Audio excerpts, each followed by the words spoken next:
এটা হলো বোনাই কিংয়ের চারা।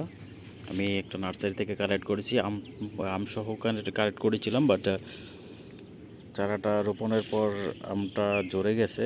তো নার্সারি থেকে আগে বলে দিয়েছিল যে প্রথম অবস্থায় হয়তো বা আমটা থাকবে না। তো যাই হোক, আগামী বছর হয়তো বা এটা থেকে আম আশা করতে পারি। দোয়া করবেন, দেখা যাক কি হয়। আর তার পাশে এই পাশে আরেকটা গাছ আছে আমাদের,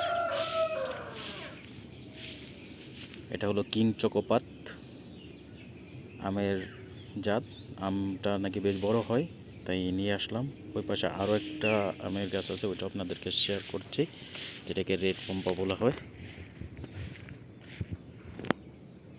এই যে দেখতে পাচ্ছেন এই আমটা, এই আম গাছের পাতাগুলা সব পার্পল কালারের। দেখা যাক, এটাও সামনে ফলন আসার সম্ভাবনা আছে।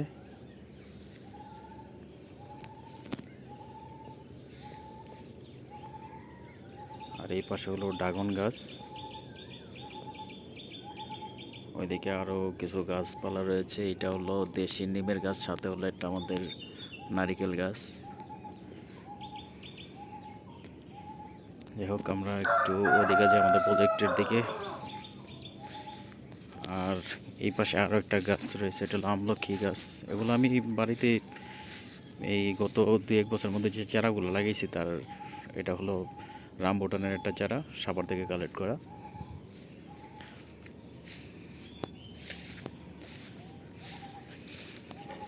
এই চারাটা হলো আপনার চায়না 3 লিচু।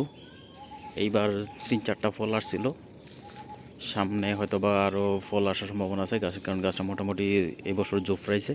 আর এটা হলো একটা আনারের গাছ, এটাও রাজশাহী থেকে কালেক্ট করা। আনার হচ্ছে, বাট আনারের কালারগুলো ভিতরে সাদা হচ্ছে, ততটা মিষ্টি না, হয়তো বা মাটির কারণে।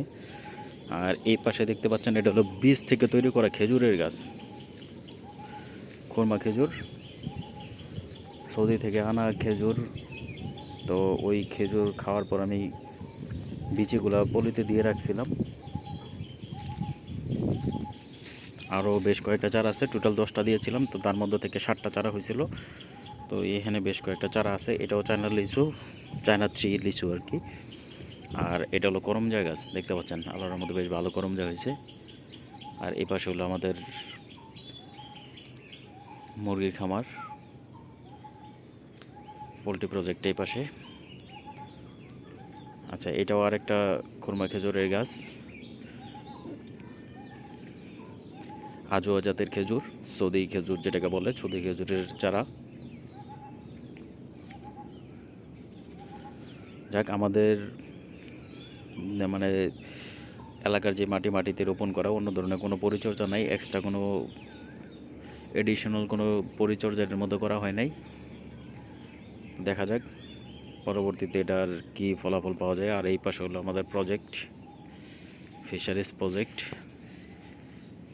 ওই পাশে ওপেন করে দেওয়া হয়েছে বর্ষায় মাছ ঢোকার জন্য। পুরা প্রজেক্টে কিছুদিনের মধ্যে আমরা নালা কেটে দেব মাছ ঢোকার জন্য। আর বর্ষা চলে গেলে আমরা এখানে নতুন করে মাছ ছাড়বো, চাষের মাছ। আর এগুলো হলো আমাদের বাগান, কাঁঠাল গাছ, লিচু, মোটামুটি আলার মতো সব ধরনের ফলই আছে, লেবুর থেকে শুরু করে জামরুল, আনার, মানে যতটা সম্ভব বিভিন্ন জাতের চারা আমাদের এই প্রজেক্টে লাগানোর চেষ্টা করছি।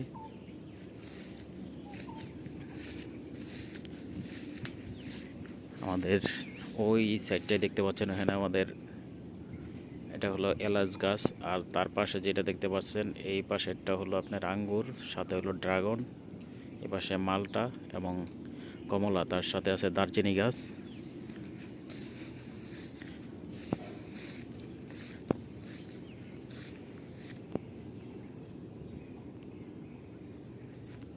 যাই হোক, কাজ করতেছি, কাজের ফাঁকে আপনাদের সাথে একটু ভিডিও শেয়ার করলাম।